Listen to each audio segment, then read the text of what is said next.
All right, so the Lakers just fell to 1-2 on the season, and I'm not gonna overreact.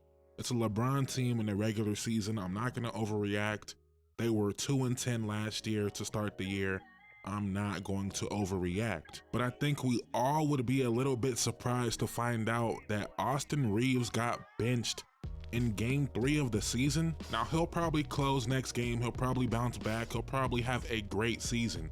But before the year started, the assumption was Austin Reaves was the clear number 3 on this team. A lot of people were picking Austin Reaves to be a first-time All-Star, and I didn't think it was a crazy position to take. But with that being said, if he's not as good as we all projected him to be, I'm really worried about this Lakers team. The first game of the season, LeBron played 29 minutes. It was a big story. Darvin Ham talked about the plan this year was to keep LeBron under 30 minutes. The next game, they're about to lose a game to Phoenix without Devin Booker, without Bradley Beal. LeBron plays all 12 minutes of the fourth quarter, brings the ball up almost every time down the court, ends up playing 35 minutes in a game that for some reason felt like the Lakers really needed it. Fast forward to tonight where LeBron plays 39 minutes in an overtime game against the Kings where they end up losing anyway. I guess what I'm saying is, I know we shouldn't doubt LeBron James, but I don't think this is sustainable, and I don't think this version of the Lakers is going to be good enough to win. The version of this team where LeBron has to create a play almost every time down the court, the version of this team where LeBron James has to be really their only ISO player, and I'm not sure LeBron in year 21 is going to be a great ISO player. I'm not sure about that, and I feel like we've seen that the majority of last season, how their offense just wasn't good enough. And a lot of people will blame Russ, but I feel like even in the playoffs, we've seen it. When Austin Reaves wasn't giving them buckets, their offense kind of fell off. It is pretty hilarious that this whole Lakers season was kind of built around the idea that Austin Reaves was gonna be great. And I believe it. I believed it, and I still kind of believe it. But on the other hand, I don't think we should be surprised if last year's playoff run is as good as we ever see Austin Reaves. That shouldn't be that surprising. Something I found interesting looking at the stats, so far this season, Austin Reaves has made 9 shots, which is crazy. He's made 9 shots. Only 2 of those have been assisted.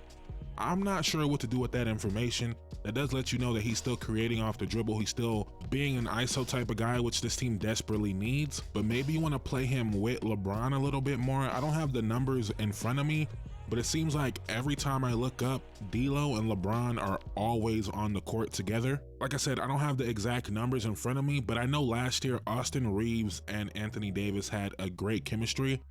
But I like the pairing of D'Lo and AD more than Reaves and AD. Now, both of these guys are good at scoring and they're good at passing, but I think it makes sense to get LeBron with the guy that's gonna go get his own bucket.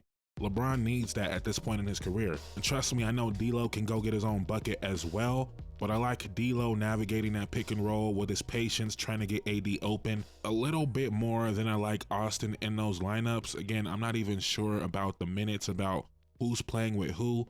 All I know is D'Lo is playing with LeBron a lot.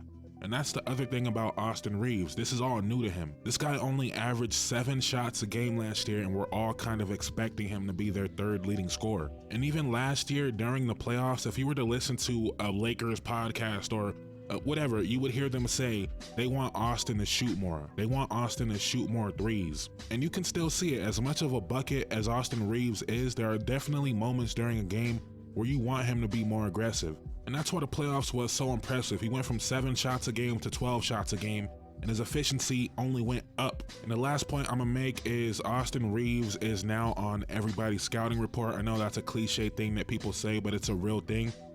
When people play the Lakers, they're keyed in on how to stop Austin Reaves. That necessarily wasn't the case last year until we got later in the playoff rounds. That's just something that has to be mentioned about every player that wasn't some high draft pick coming out.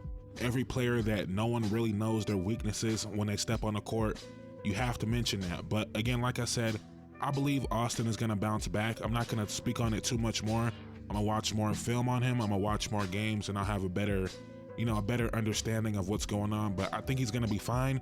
But if he's not, and this is Austin Reaves, even a player from last year, the player in the regular season, if he's that player, this Lakers team is in trouble. They're in trouble. But I'm gonna leave it at that for now. Thank you guys so much for watching. I'm out. Peace.